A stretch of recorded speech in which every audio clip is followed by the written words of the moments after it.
Really interesting financial news. China has decided to start its own international bank. Now, it's been toying with the idea for some time, but now they're finally stepping up and doing it. Right now, global finance is dominated by primarily two institutions: the World Bank, which the majority owner is the United States, and the Asia Development Bank, which is dominated by Japan. Now, China does have some shares in those banks, but virtually none, very, very small, which means they have no real power in these institutions. So they've decided to start their own. The Asian Infrastructure Investment Bank, well, they will be starting with about $100 billion in capital. And while this doesn't seem like it's that big of a deal, it actually really is when we count in the political implications of such a plan. The reason they're doing this is actually very simple. What they are trying to do is gain some kind of influence on world financial capital. I mean, the US already has a majority sharehold on the World Bank. Now, the Asian Development Bank, the one dominated by Japan, China only has 5.5% of shares.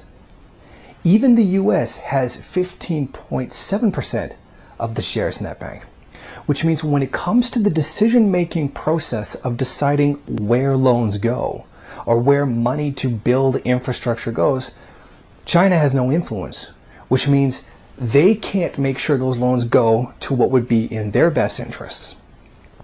I mean, we all know that the World Bank is basically the epicenter of US financial power.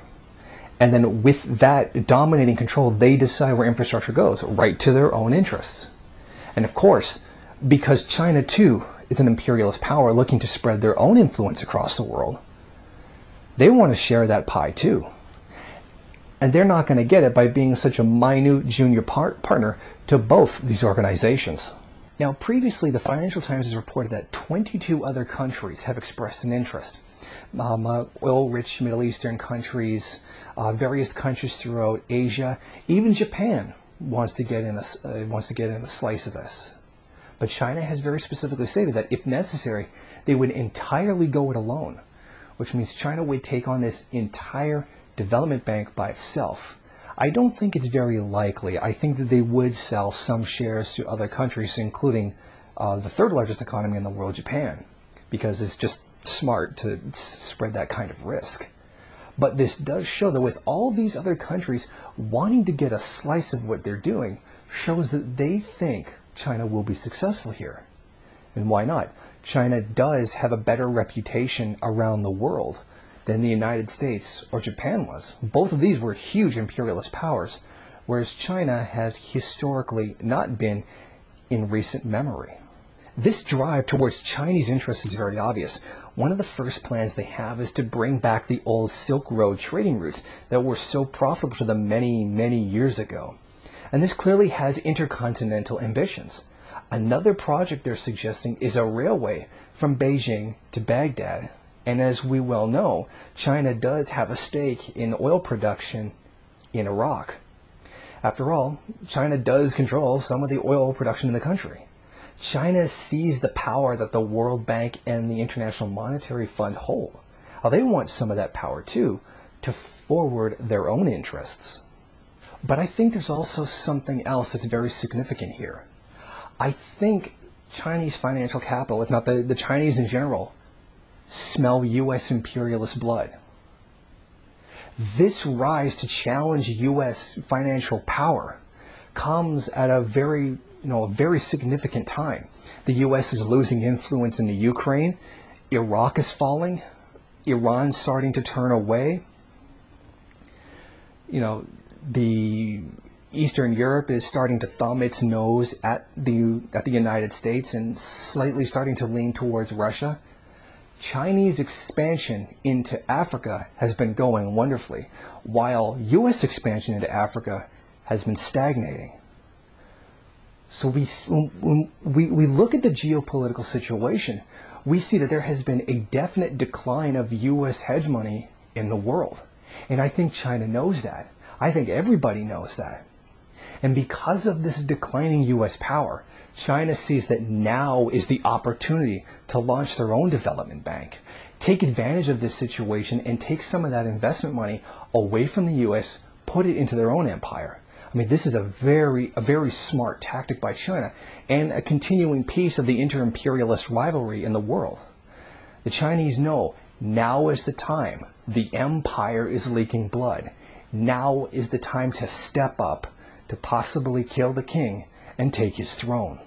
This, of course, is not lost on the United States. They are well aware of what is happening right now. They know that they're losing grip on most of the world that they once had so tightly. They know this is China making their move against the country. And they know now is the time to start getting worried. It is with this worry and this increasing competition among imperialist powers, including Russia, that will lead to, greater conditions for the possibilities of inter-imperialist war. This competition is a part of a greater sign of awakening of global capital.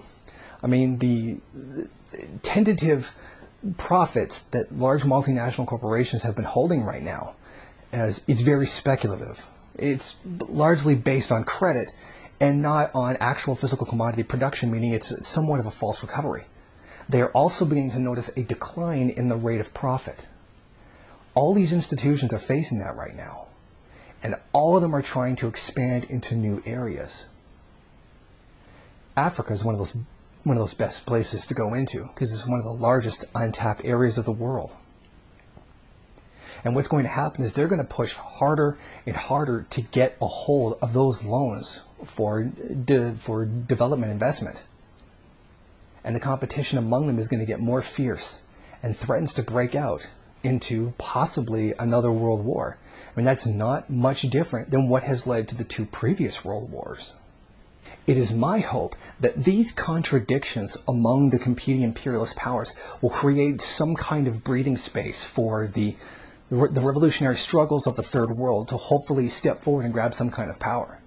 If indeed U.S. influence collapses in Asia, we could definitely see a situation where the NPA might be able to step up and take over the country in 1 or 2 years.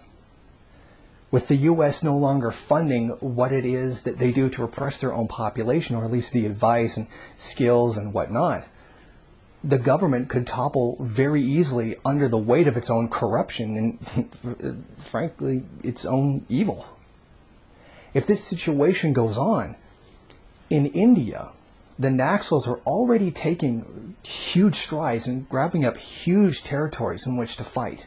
They now control and at least influence, at least a third of the country. If this continues to go on, especially if there's a second dip in the global recession, we could definitely see, especially with the drop in manufacturing that's going to occur in the Third World from the lack of investment, the Naxalites step up and grab even more territory. This crisis of global capitalism and the inter-imperialist competition may be exactly what is needed to give the breathing space to Third World struggles to step up and liberate themselves. And once they do, we would see a real and severe decline of U.S. imperialism, if not its outright collapse. If the U.S. lost China as a cheap labor source, or India as a cheap labor source, not to mention both, but just one of them, that would be enough to economically topple the United States and collapse it. And that's a scenario we very well could be looking at here. Thank you for watching. Please comment and rate the video. If you liked it, hit subscribe or check out some of these other great videos.